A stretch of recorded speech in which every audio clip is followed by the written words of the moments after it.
មេរៀនទី15អារម្មណ៍និងអារម្មណ៍ក្នុងចិត្តមេរៀនទី15អារម្មណ៍និងអារម្មណ៍ក្នុងចិត្តមេរៀនទី15អារម្មណ៍និងអារម្មណ៍ក្នុងចិត្ត Bài 15, cảm xúc và tâm trạng. Bài 15, cảm xúc và tâm trạng. Bài 15, cảm xúc và tâm trạng. Lesson 15, Emotions and Moods. Lesson 15, Emotions and Moods. Lesson 15, Emotions and Moods. សួស្តីតើអ្នកមានអារម្មណ៍យ៉ាងម៉េចថ្ងៃនេះខ្ញុំមានអារម្មណ៍ល្អអ្នកវិញខ្ញុំក៏មានអារម្មណ៍ល្អដែរពេលអ្នកពិបាកចិត្តអ្នកធ្វើអ្វីខ្ញុំស្ដាប់តន្ត្រីនិងអានសៀវភៅអ្នកមានភាពតានតឹងជាញឹកញាប់ទេប៉ាត់ចាស់ពេលខ្លះខ្ញុំមានទម្ងន់ចិត្តពីការងារអ្នកគួរតែសម្រាកច្រើននិងធ្វើអ្វីដែលអ្នកចូលចិត្តអរគុណច្រើន មិនអីទេសូមឲ្យអ្នកមានថ្ងៃមួយដ៏ល្អ សួស្តីតើអ្នកមានអារម្មណ៍យ៉ាងម៉េចថ្ងៃនេះសួស្តីតើអ្នកមានអារម្មណ៍យ៉ាងម៉េចថ្ងៃនេះសួស្តីតើអ្នកមានអារម្មណ៍យ៉ាងម៉េចថ្ងៃនេះ Xin chào, hôm nay bạn cảm thấy thế nào? Xin chào, hôm nay bạn cảm thấy thế nào? Xin chào, hôm nay bạn cảm thấy thế nào?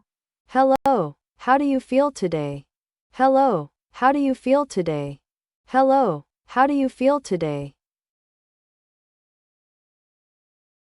ខ្ញុំមានអារម្មណ៍ល្អអ្នកវិញខ្ញុំមានអារម្មណ៍ល្អអ្នកវិញខ្ញុំមានអារម្មណ៍ល្អអ្នកវិញ Tôi cảm thấy tốt, còn bạn?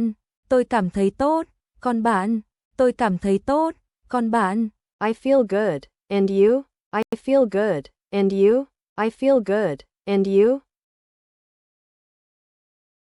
ខ្ញុំក៏មានអារម្មណ៍ល្អដែរខ្ញុំក៏មានអារម្មណ៍ល្អដែរខ្ញុំក៏មានអារម្មណ៍ល្អដែរ Tôi cũng cảm thấy tốt. Tôi cũng cảm thấy tốt. Tôi cũng cảm thấy tốt. I also feel good. I also feel good. I also feel good. ពេលអ្នកពិបាកចិត្តអ្នកធ្វើអ្វីពេលអ្នកពិបាកចិត្តអ្នកធ្វើអ្វីពេលអ្នកពិបាកចិត្តអ្នកធ្វើអ្វី Khi bạn buồn, bạn làm gì? Khi bạn buồn, bạn làm gì? Khi bạn buồn, bạn làm gì? What do you do when you feel troubled? What do you do when you feel troubled? What do you do when you feel troubled? ខ្ញុំស្ដាប់តន្ត្រីនិងអានសៀវភៅខ្ញុំស្ដាប់តន្ត្រីនិងអានសៀវភៅខ្ញុំស្ដាប់តន្ត្រីនិងអានសៀវភៅ Tôi nghe nhạc hoặc đọc sách. Tôi nghe nhạc hoặc đọc sách. Tôi nghe nhạc hoặc đọc sách. I listen to music or read books. I listen to music or read books. I listen to music or read books. អ្នកមានភាពតានតឹងជាញឹកញាប់ទេអ្នកមានភាពតានតឹងជាញឹកញាប់ទេអ្នកមានភាពតានតឹងជាញឹកញាប់ទេ Bạn có thường xuyên căng thẳng không? Bạn có thường xuyên căng thẳng không? Bạn có thường xuyên căng thẳng không? Do you often feel stressed? Do you often feel stressed? Do you often feel stressed? ប៉ាត់ចាស់ពេលខ្លះខ្ញុំមានទម្ងន់ចិត្តពីការងារប៉ាត់ចាស់ពេលខ្លះខ្ញុំមានទម្ងន់ចិត្តពីការងារប៉ាត់ចាស់ពេលខ្លះខ្ញុំមានទម្ងន់ចិត្តពីការងារ Vâng, đôi khi tôi căng thẳng vì công việc. Vâng, đôi khi tôi căng thẳng vì công việc. Vâng, đôi khi tôi căng thẳng vì công việc. Yes, sometimes I feel stressed because of work. Yes, sometimes I feel stressed because of work. Yes, sometimes I feel stressed because of work.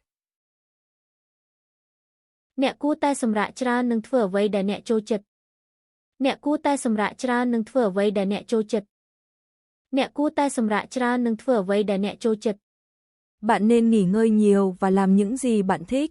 Bạn nên nghỉ ngơi nhiều và làm những gì bạn thích. Bạn nên nghỉ ngơi nhiều và làm những gì bạn thích. You should rest more and do what you enjoy. You should rest more and do what you enjoy. You should rest more and do what you enjoy. អរគុណច្រើនអរគុណច្រើន អរគុណច្រើន Cảm ơn rất nhiều. Cảm ơn rất nhiều.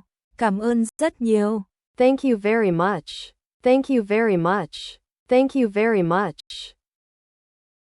មិនអីទេសូមឲ្យអ្នកមានថ្ងៃមួយដ៏ល្អមិនអីទេសូមឲ្យអ្នកមានថ្ងៃមួយដ៏ល្អមិនអីទេសូមឲ្យអ្នកមានថ្ងៃមួយដ៏ល្អ Không có gì, chúc bạn một ngày tốt lành. Không có gì, chúc bạn một ngày tốt lành. Không có gì, chúc bạn một ngày tốt lành. You're welcome. Have a great day. You're welcome. Have a great day. You're welcome. Have a great day.